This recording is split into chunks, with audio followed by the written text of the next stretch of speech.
Welcome to the tutorial, Managing a Network with a 3D Scene Setup. So in this tutorial, I'm going to show you how to set up your network view if you're organizing elements in 3D space. So right now in the perspective view, I have the ceiling from the dojo along with the background, and they're perpendicular to each other, and the ceiling is intersecting with the blue sky background. So originally the blue sky background was in the background group, but I moved it into the 3D Dojo group for the sake of this example. And let me just rotate the view a little bit so you can see what that looks like. So let's enter our 3D Dojo group. And inside you can see that it's only the ceiling and the sky that are enabled. So I'm going to reveal the layer properties view here and then click on the composite so that we see them come up here on the side. So this is for composite 3. So by default, your composites are set to as bitmap for their output and 3D flat for the input ordering. So the 3D flat is actually the best one to have your composites set to. Both 3D and 3D flat render exactly the same way. They organize your images as if they're in 3D and render them in the correct perspective. The difference is that with 3D, it doesn't flatten the image. However, you only really need to use 3D when you're doing some pretty complicated setups, which we aren't in this case. So we're just going to leave that for now and keep our composite as 3D flat. However, if you change your input ordering to 2D, you can't see it here in the perspective view, but let me go to the camera view. I'll go back and forth. When I was with 3D flat, you didn't see that black line, and as soon as I clicked 2D, you now see it. So what's going on here is that when these images are taken to be in 3D, we see the intersection because the software is recognizing that these two planes intersect in space.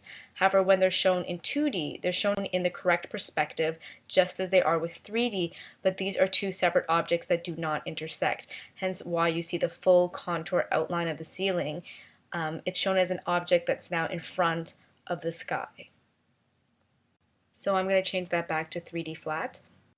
And then I'm going to go back to the top view. So the thing with having multiple composites, let's make this full screen actually, is that when something is composited as flat, so let me actually flatten this one as well.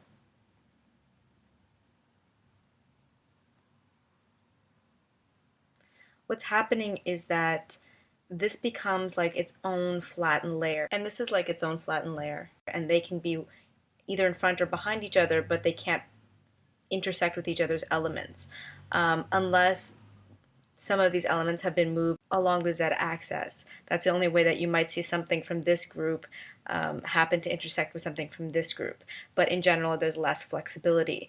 So the best way actually when you have multiple composites coming into a final composite is to put them as pass-through. So let's go back into the 3D Dojo group.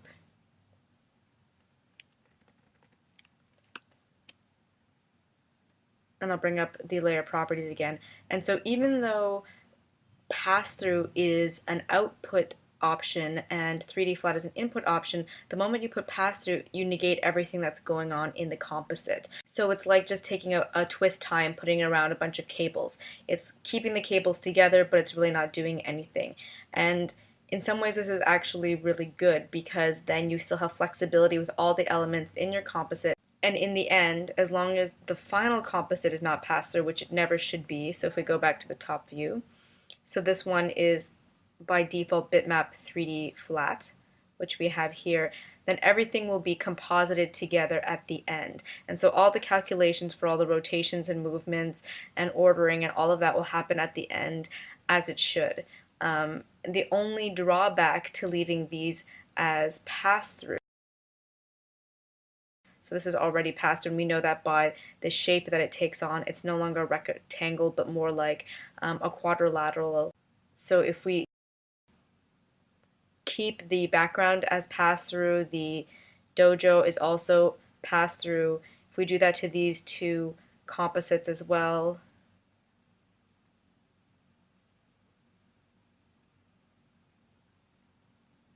Then the only drawback, as I was saying, is that it takes a little bit more time for the software to process what's going on because it's taking all these calculations into account. If this was just a flat image, it wouldn't have to take into account the what looks like maybe 10 or 12 cables coming out of here with all their separate positions for all these different layers and everything that's going on in those elements. But it's still, as I mentioned before, the recommended setup.